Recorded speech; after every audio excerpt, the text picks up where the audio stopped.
Olá, tudo bem? Bem-vindo ao meu canal do YouTube. Meu desejo é que cada mensagem aqui deste canal sirva de edificação e bênção para a sua vida. Aliás, não só para a sua vida, mas de muitas outras pessoas que você pode influenciar, enviando as mensagens e também a dica aqui do canal. Você pode começar fazendo a sua inscrição. Também clique em notificações e acione o sininho. Com isso, todas as vezes que tiver um conteúdo novo aqui no canal, você será imediatamente notificado. Que Deus te abençoe e que você possa, cada dia mais, crescer em graça e em sabedoria na presença de Jesus. Atos capítulo 3, que diz assim: certo dia, por volta das 3 da tarde, Pedro e João foram ao templo orar. Um homem aleijado de nascença estava sendo carregado. Todos os dias ele era colocado ao lado da porta chamada Formosa, para pedir esmolas a quem entrasse no templo. Quando ele viu que Pedro e João iam entrar, pediu-lhes dinheiro. Pedro e João se voltaram para ele. Olhe para nós, disse Pedro. O homem fixou o olhar neles, esperando receber alguma esmola. Pedro, no entanto, disse: não tenho prata nem ouro, mas lhe dou o que tenho. Em nome de Jesus Cristo, o Nazareno, levante-se e ande. Então Pedro segurou o aleijado pela mão e o ajudou a levantar-se. No mesmo instante, os pés e os tornozelos do homem foram curados e fortalecidos. De um salto, ele se levantou e começou a andar. Em seguida, caminhando, saltando e louvando a Deus, entrou no templo com eles.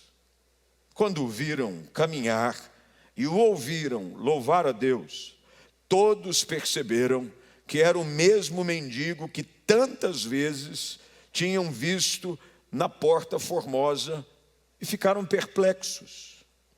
Admirados, correram todos para o pórtico de Salomão, onde o homem permanecia com Pedro e João, e não se afastava deles. A igreja nasce em meio a uma manifestação poderosa do Espírito, como promessa da parte do Senhor Jesus sobre os primeiros discípulos.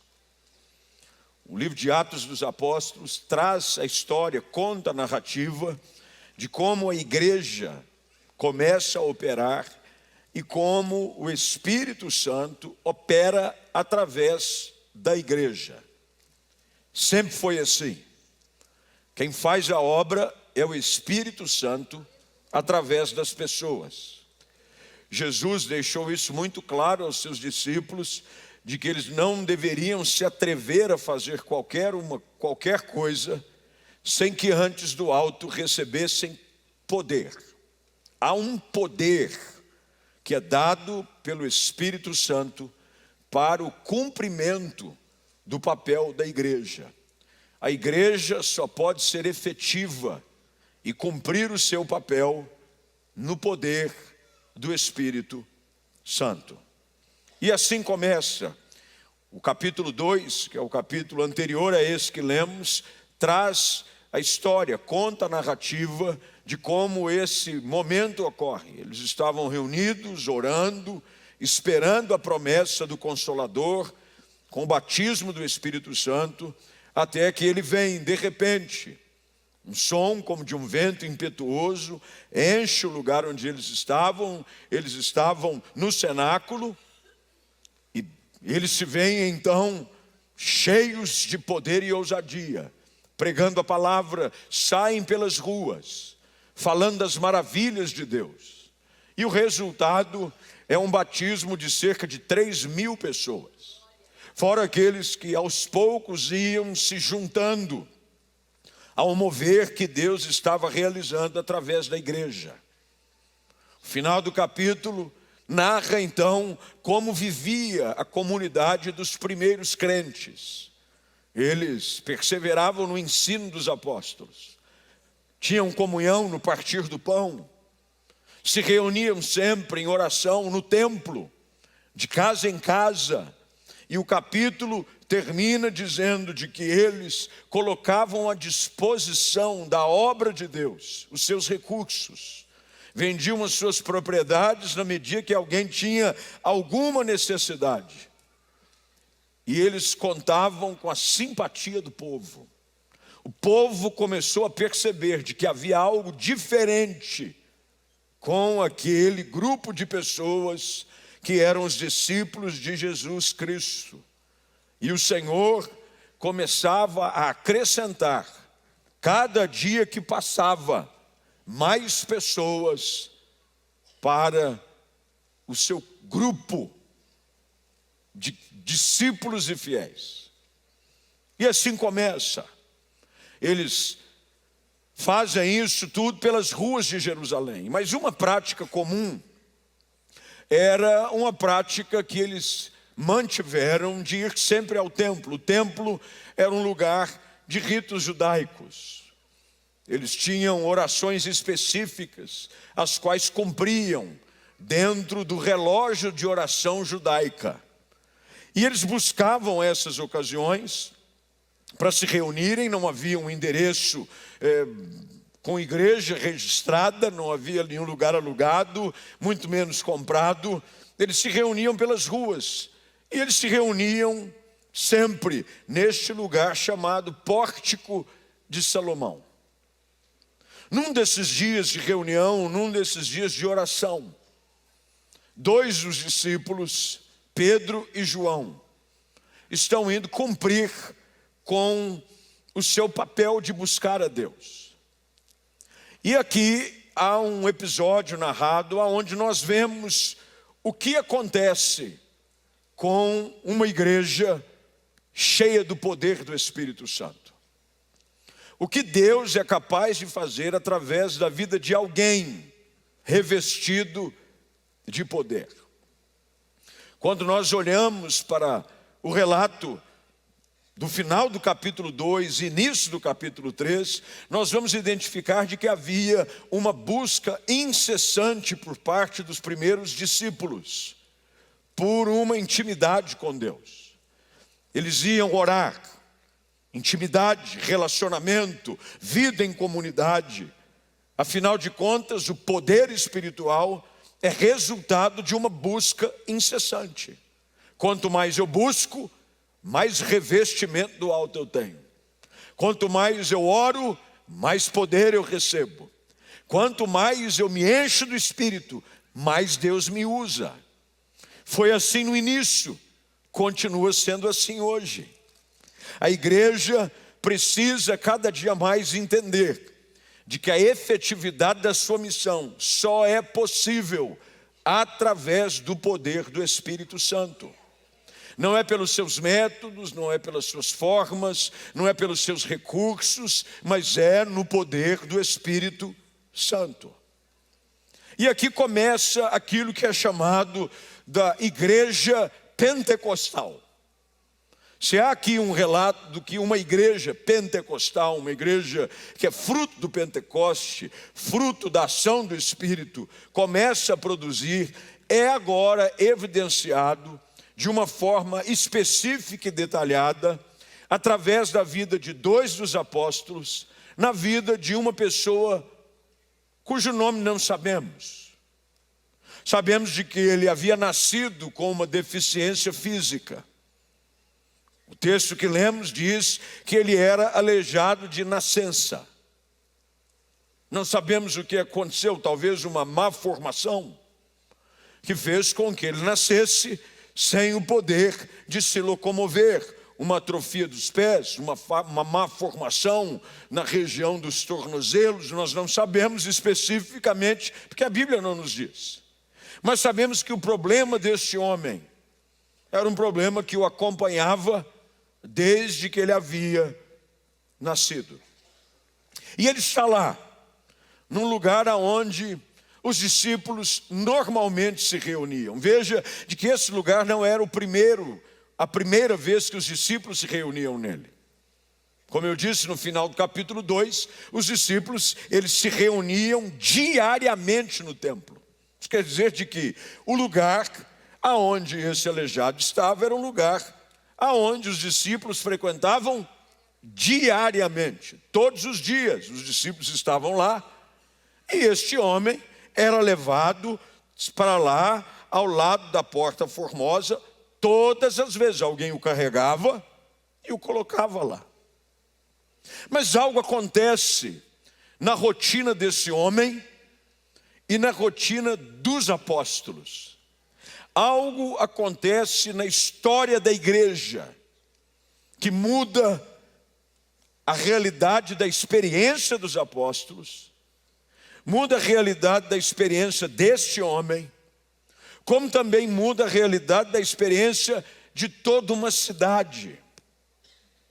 Quando lemos o texto, percebemos claramente de que a reação das pessoas foi de perplexidade, de admiração, porque eles conheciam o homem, eles sabiam quem ele era, mas testemunhavam agora que algo de diferente havia acontecido na vida dele, e não havia nenhuma outra explicação, senão afirmar que o poder de Deus havia se manifestado através da igreja, pelos seus servos na vida deste homem. Neste encontro, um encontro onde a Bíblia traz alguns detalhes, e é importante que você preste bem atenção no texto que vamos caminhar. Diz que esse homem, ele tinha uma expectativa. A expectativa dele não era das maiores. Talvez por ter nascido do jeito que nasceu, com as suas limitações físicas, que levavam ele a limitações financeiras. Naquela época, qualquer pessoa que nascesse com algum tipo de deficiência física, ele estava condenado a viver uma vida de mendicância. Você conheceu a história de Bartimeu, Marcos capítulo 10, cego, mendigo. Esse era um aleijado mendigo. Quando você tinha algum tipo de limitação física, você já nascia com o selo da miséria. Não havia esperança de um futuro melhor. Você dependia e esperava da esmola. Ficava contando com a misericórdia e a bondade de alguém que, se percebesse a sua presença, talvez movido por alguma compaixão, fizesse algo para melhorar a sua situação, onde você pudesse comprar algum pedaço de pão, comer alguma coisa e poder voltar para casa, pelo menos com a necessidade básica suprida para a sua vida. E lá está esse homem, ele vai todos os dias ao templo, todos os dias ao templo. E pela realidade da rotina, aonde ele vê tudo acontecer da mesma forma, do mesmo dia, ele não espera nada diferente. Sabe que às vezes isso acontece conosco. Nós nos acostumamos com o comum e não esperamos mais nada de extraordinário. Saímos e vamos viver o dia, bem, é mais um dia. É mais um culto. Talvez você tenha chegado e eu vou à igreja. É mais um culto. É mais um domingo.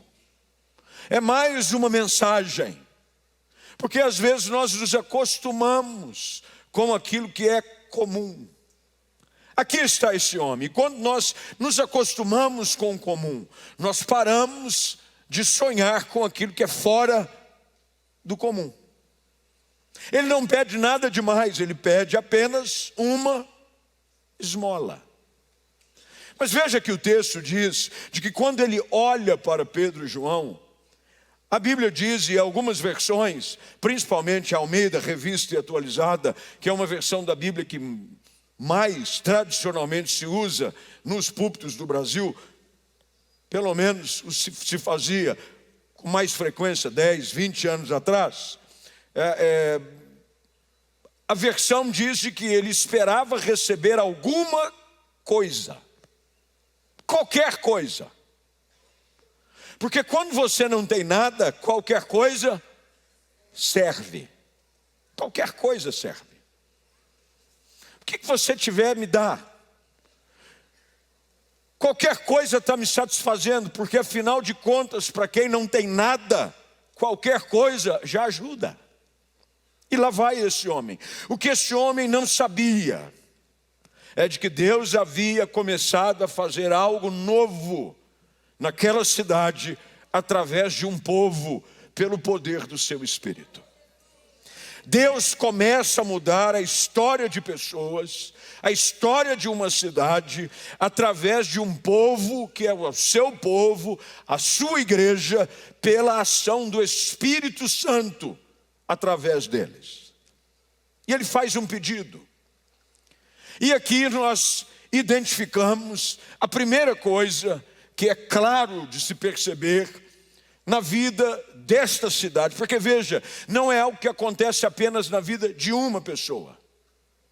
Este episódio muda a realidade não só da vida de uma pessoa, mas dos discípulos de Jerusalém e até mesmo dos céticos que não acreditavam que algo novo poderia chegar sobre eles.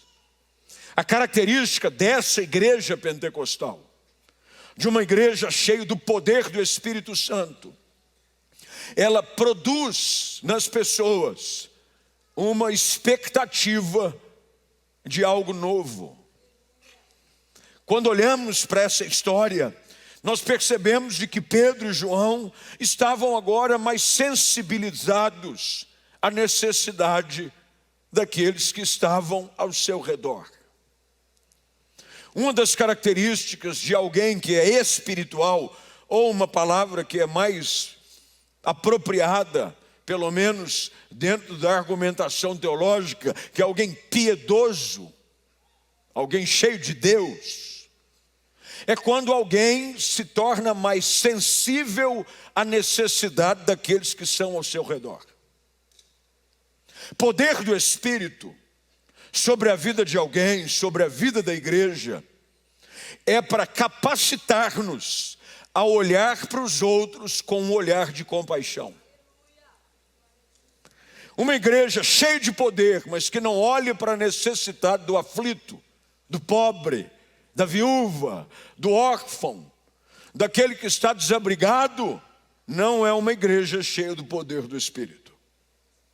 Igrejas ensimesmadas, igrejas que olham só para si, para a sua necessidade, não trazem consigo a característica da igreja primitiva, cheia do poder do Espírito Santo. Uma igreja cheia do poder de Deus é uma igreja que olha para os que estão ao seu redor. Ela incorpora na sua vida o Espírito de Cristo. Jesus olhava para as ovelhas perdidas de Israel e tinha compaixão delas. Uma das características mais presentes na vida de Jesus era a sua compaixão para com quem sofria. Jesus olhava para o necessitado com um olhar diferente. Eu às vezes fico preocupado quando as pessoas veem a miséria ao seu redor e enxergam como algo comum.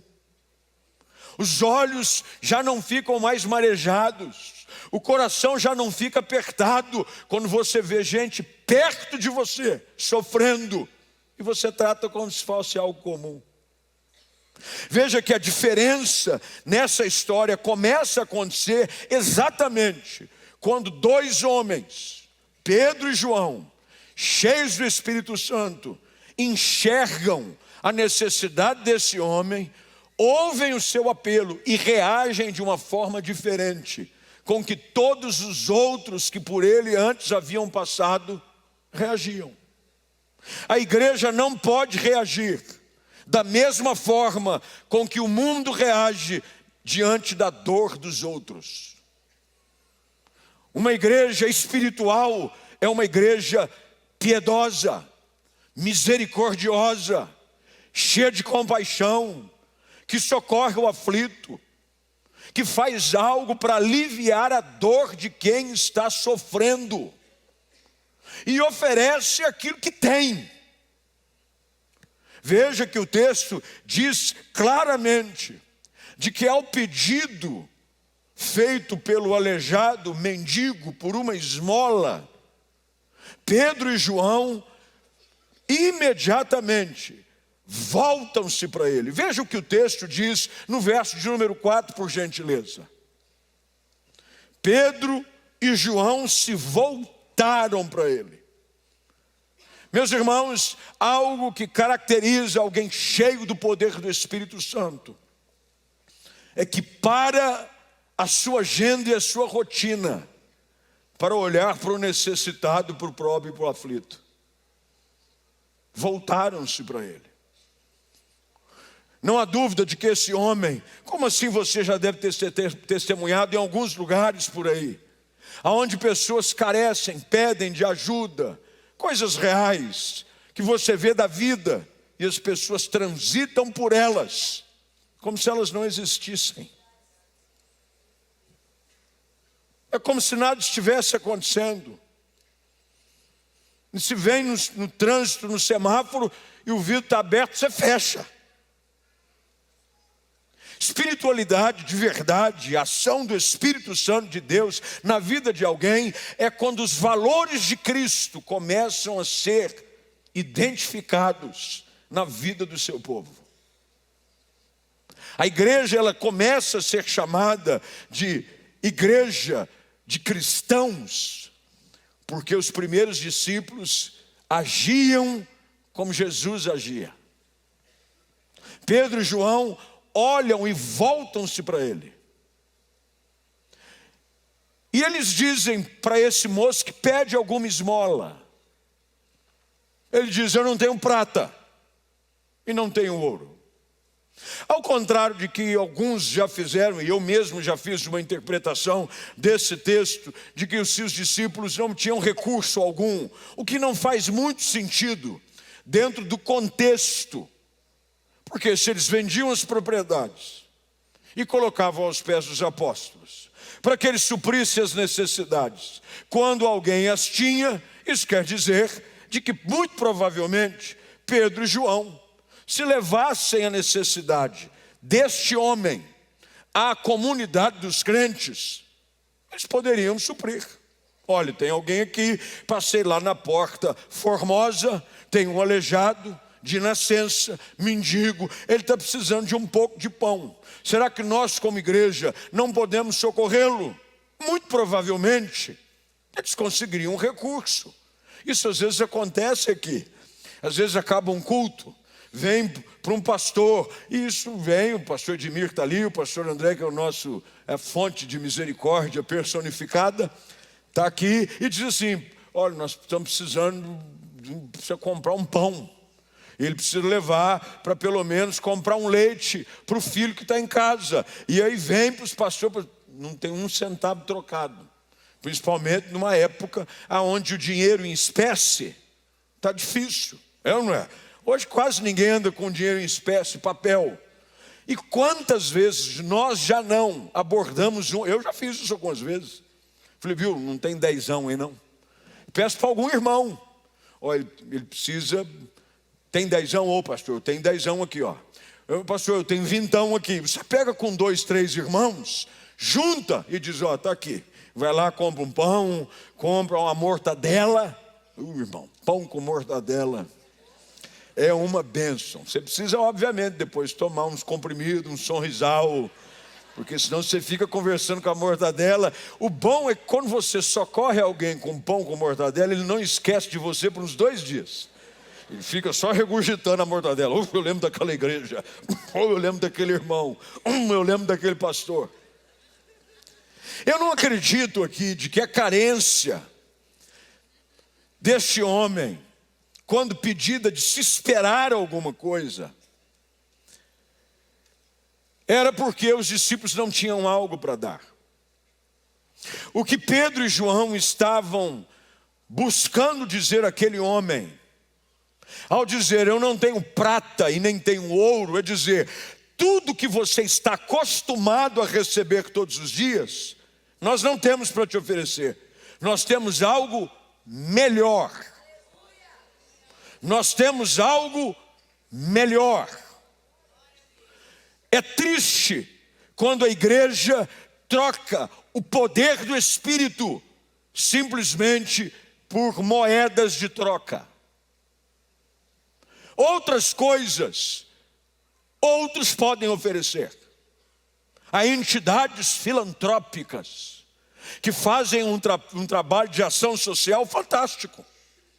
Alguns que são de uma linha religiosa completamente contrária às Escrituras, que socorrem pessoas que são mendigos, miseráveis, pessoas que nascem com deficiência, coisas que o dinheiro pode comprar, mas há algo que só a igreja cheia do poder do Espírito pode oferecer para o necessitado, que é a autoridade transformadora do nome de Jesus. Nós precisamos entender qual é o nosso papel. Isso não quer dizer que a igreja não tem que ser um braço de socorro social. Nós sempre somos. Se há uma coisa que essa igreja pode servir de exemplo ao redor do mundo, é o seu braço social. Faz parte do DNA da denominação nazarena. Houve uma época em que a igreja do Nazareno tinha hospitais ao redor do mundo. Mas virou uma confusão, porque começaram, muitos missionários formavam-se em medicina, davam a sua vida para o campo missionário e iam servir em hospitais na África, em outros lugares. Mas a igreja começou a sofrer ações penais, porque às vezes socorria alguém com misericórdia, e aí o pessoal teve algum problema, a pessoa fez uma cirurgia, não saiu como esperava, mesmo de graça. E entrava-se com ações jurídicas e processos, melhor fechar. E a gente serve de outra maneira. Mas a igreja sempre serviu como seu braço filantrópico de ação social. A igreja local, essa igreja, sob a visão do nosso pastor Heberto, meu pai, sempre teve um trabalho de misericórdia com crianças. Eu vejo aí hoje muita gente fazendo, que hoje nós vivemos a geração da lacração da internet. A pessoa vai, estou aqui começando um trabalho com crianças, estou aqui, meu irmão, essa igreja cuida de crianças em situação de vulnerabilidade há 35 anos. Diretamente essa igreja cuida de 1.500 crianças. Indiretamente uma parceria com o governo municipal de 4.500 crianças. Mas há algo que só a igreja pode fazer através do seu povo. É o poder do Espírito Santo caminhando com você e em você, pelas ruas da cidade, oferecendo algo a mais do que o pão e uma esmola, porque o pão acaba, a esmola acaba, mas uma vida transformada pelo Senhor Jesus dura por toda a eternidade. É isso que Pedro e João estão dizendo para esse mendigo: nós não temos ouro nem prata, isso aí qualquer um pode te dar. O que nós temos, nós te damos. Você só pode oferecer para os outros aquilo que você tem. Pessoas vazias espiritualmente não tem nada de bom para oferecer para um homem espiritual. É por isso que tem gente que você cruza com elas e a vida continua do mesmo jeito. Mas eu já fui ministrado e abençoado por gente que, como diz a velha música, eu sou pobre, pobre, pobre, de marré, marré, marré. Mas que eram ricas no poder do Espírito Santo. É por isso que Jesus, quando falou sobre acumular tesouros no céu, ao invés de acumular na terra. Aqui a traça e a ferrugem corroem, mas ele diz: acumule tesouros no reino espiritual. O que Deus depositou na vida da igreja e que Ele continua depositando na vida daqueles que buscam é um tesouro que o mundo não pode oferecer. É o tesouro da pessoa bendita do Espírito Santo. De que quando você encontra alguém numa situação de miséria, e veja, a miséria aqui não é só miséria física, porque tem gente que está cheiroso e perfumado, mas está numa miséria de alma. Não há terapia que ajude, não há remédio que ajude. Você pode fazer qualquer tipo de socorro psiquiátrico que puder, e alguns são válidos em certas ocasiões, mas há uma resposta que só um homem e uma mulher cheia do Espírito Santo podem oferecer para alguém que está na sarjeta da vida. Pedro e João começam a viver aquilo que uma igreja pentecostal precisa ter: instrumento de cura para a alma do ferido.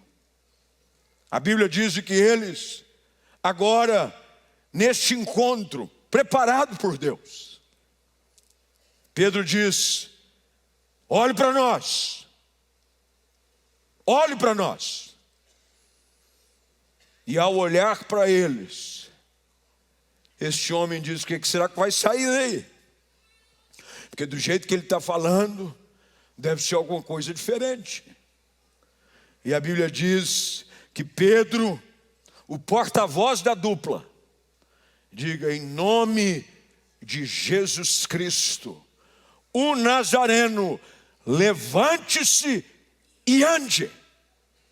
Sabe quantas pessoas antes haviam passado na história deste homem com essa ousadia e poder para dizer isso para aquele homem? Ninguém. Ninguém nunca havia passado antes por aquela porta e ofereceu algo nessa dimensão para esse aleijado. Você tem que ser resposta de Deus para as pessoas que você cruza durante a sua semana. A igreja precisa oferecer para o mundo, para os feridos, uma resposta diferente do que as pessoas estão acostumadas a receber.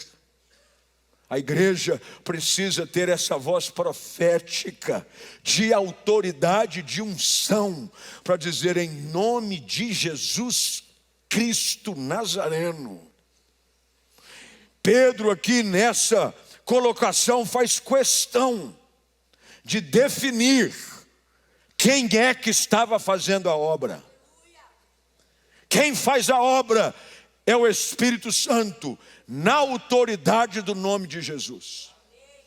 Ele diz: em nome de Jesus, o Nazareno, levanta e anda. Como assim? Levanta e anda, eu sou nascido aleijado. Que conversa é essa? Esse é o mistério da glória de Deus. É que te oferece coisas inimagináveis, a princípio aparentemente impossíveis de experimentar. Essa é a resposta que a igreja tem para dar para o mundo. É o que as pessoas têm para ouvir. Por que você acha que o avanço da igreja continua de uma forma avassaladora ao redor do mundo? Porque, meu irmão, a única resposta que o mundo precisa é a igreja que tem para oferecer. É a igreja. É nos púlpitos da igreja, é através de homens e mulheres cheios do Espírito Santo. Porque veja, essa resposta não é dada na reunião pública dos discípulos. É quando a igreja sai pelas ruas e vai cumprir o seu papel de ser igreja, nos lugares aonde Deus nos comissiona a estar. Quando acaba um culto como esse, Deus quer que você saia daqui no poder do Espírito Santo, para que Ele possa usá-lo como resposta para o ferido e para o aflito. Deus vai dar a você a oportunidade, o empoderamento para ser resposta para aqueles que ainda não têm esperança. Deus vai colocar nos seus lábios, pela capacitação da pessoa do Espírito Santo, autoridade para você ajudar quem acha que não tem mais saída.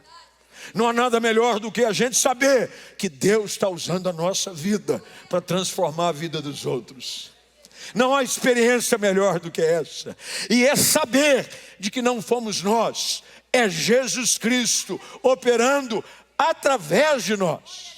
Nós apontamos para a cruz, no mesmo lugar que um dia nós fomos encontrados. Nós dizemos: a única esperança para você, moço, moça, senhor, senhora, você aleijado junto à porta formosa. Parece até um jogo de palavras interessante. O lugar é lindo, mas a situação é feia. A porta era formosa, mas a realidade aos pés dela era terrível. Pedro diz em nome de Jesus: levanta e anda. Pedro, quando se permite ser usado na ousadia e na intrepidez do Espírito. Você já imaginou que ousadia? Dizer para alguém que nunca andou: levanta e anda.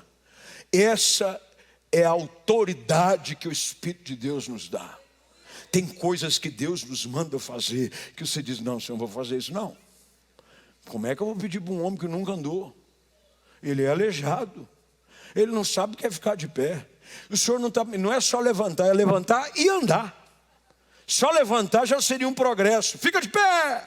Bem, espera uns 6 meses, faz uma fisioterapia, e se a coisa melhorar, você começa a caminhar.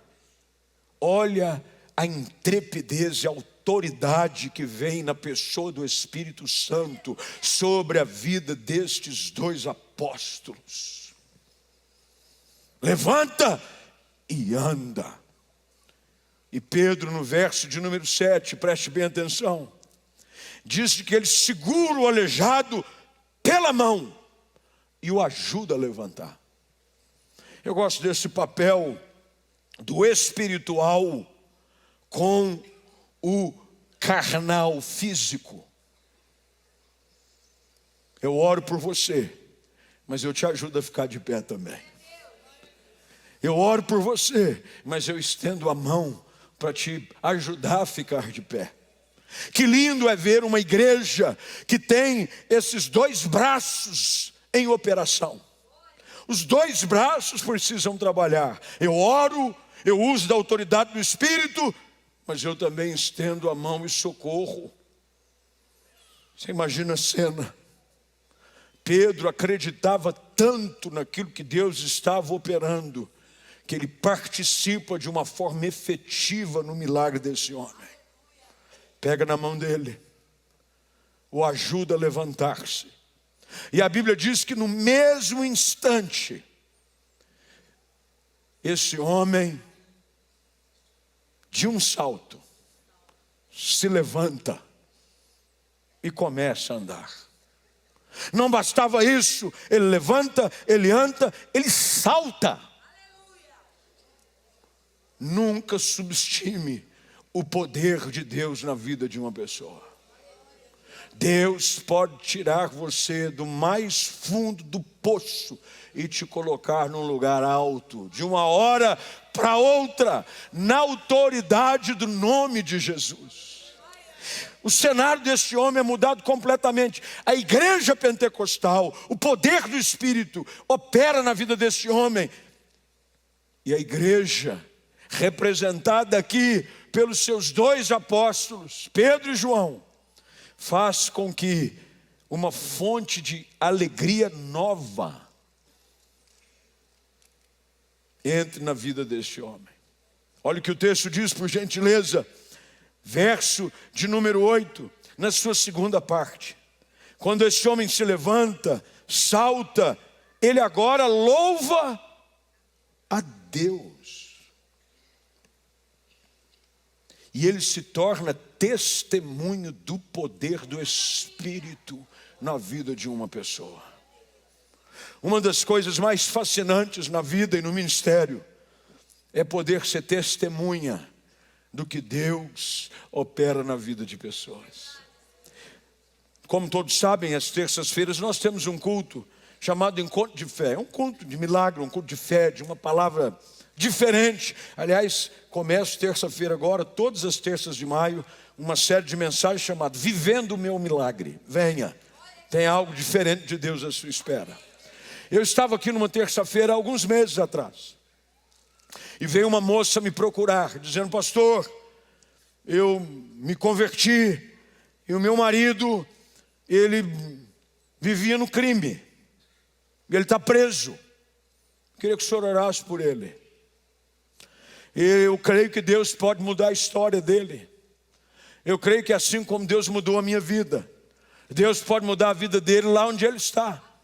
Nós oramos no final de um culto e dizemos: Senhor, cria uma maneira, um meio, uma forma dele ouvir do teu evangelho, dele entender de que não há nada que o Senhor não possa transformar. Tu és o Deus que muda situações. E oramos. Bem, acaba um culto, eu estou aqui, eu estava um pouco cansado, a semana havia sido puxada. Eu terminei de pregar, sentei-me ali onde o pastor Pedro Amadeu está sentado, e eu não estava assim muito afim de falar com ninguém. O pastor faz isso também, irmão, não fica com essa cara de espanto não, porque a gente cansa também. Tem dia que você fala assim: meu Deus do céu, hoje a bateria está zerada.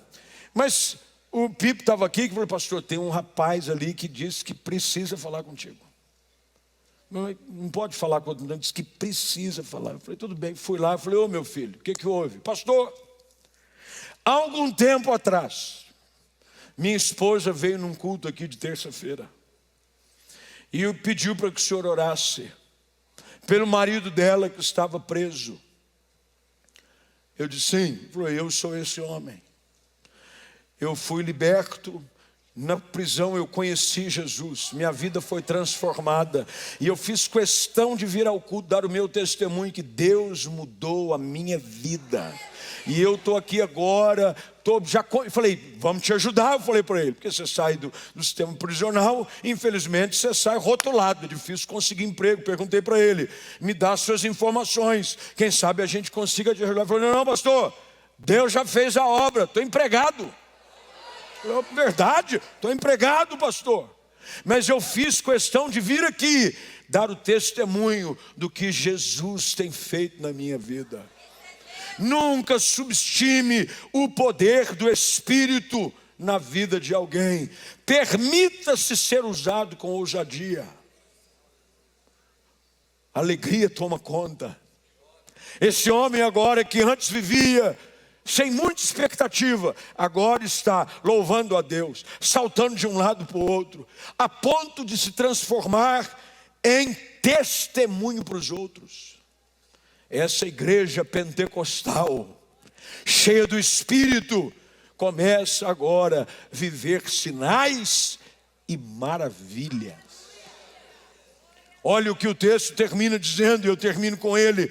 A Bíblia diz que quando esse mendigo, que tantas vezes tinha sido visto na Porta Formosa, agora percebem que ele caminhava e louvava a Deus, os outros ficaram admirados e correram todos para o Pórtico de Salomão. Pórtico de Salomão é onde normalmente os discípulos se reuniam. Era como se hoje se dissesse, vamos usar aqui um lugar público da cidade, que é conhecido de muitos, Largo do Rosário. Lá os discípulos, quer encontrar os crentes? Largo do Rosário. Todo dia, Pedro, João, os demais apóstolos, os discípulos, eles se reúnem para orar, para cantar, e você não sabe quem está com eles agora. Quem? O que era aleijado, o que era mendigo. E a Bíblia diz que todos foram para o Pórtico de Salomão. E quem permanecia com eles? O homem. E não se afastava deles. Quando a igreja permite-se ser usada no poder espiritual, há uma força que atrai as pessoas, que elas não conseguem mais sair daqui. Eu costumo dizer, eu convido algumas pessoas que encontro aqui e acolá. Esses dias fui comer num lugar, um garçom disse: "Oh, o senhor é pastor? Sou pastor. Poxa, que dia que é culto?" Eu falei do dia do culto. Ele falou: "Poxa, eu vou ver se eu consigo numa folga minha ir." Eu falei: "Só vou te dar um conselho." Ele olhou para mim: "Pois não, pastor, qual o conselho?" "Eu aconselho a levar em consideração a seguinte informação." Ele: "Não, pois não pode falar, pastor." "O fato é o seguinte: quem vai uma vez não aguenta mais ficar sem ir." "Mas o que vocês fazem lá?" Eu falei: "Nós não fazemos nada, mas o Espírito Santo faz muita coisa. E quem vem e experimenta o poder de Deus não consegue mais se afastar, porque o Deus que começou a fazer algo continuará fazendo coisas ainda maiores." O maior testemunho da igreja espiritual é o testemunho da vida daqueles que foram transformados por ela. Eu fico imaginando, não se ouve mais falar desse mendigo aqui, mas ele se transformou na propaganda principal da igreja pentecostal, porque ele é o primeiro milagre da igreja. Os discípulos já haviam experimentado coisas diferentes com Jesus. Eles haviam pregado e visto muitos serem convertidos. É o que traz a narrativa do capítulo 2. Mas a primeira experiência espiritual no poder do Espírito Santo é com este homem. E ele não largava mais Pedro e João.